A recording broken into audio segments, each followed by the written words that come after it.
ako. Iangatid nga kita. Ba't ba ayaw mo magpatid sa school?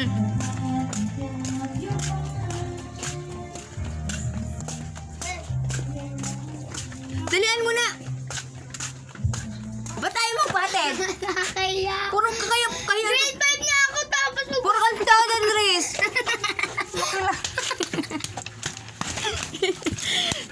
Ihatid nga kita sa school mo. wala ako din yung certificate nila. O ikaw na, hindi na kita ihatid. Visit ka. Pagkakarte nito, ay na magpatid sa school.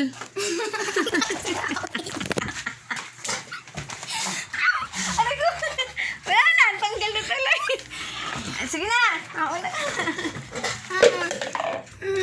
Ang laki lang. Wala akong pera. May pera ka na talaga.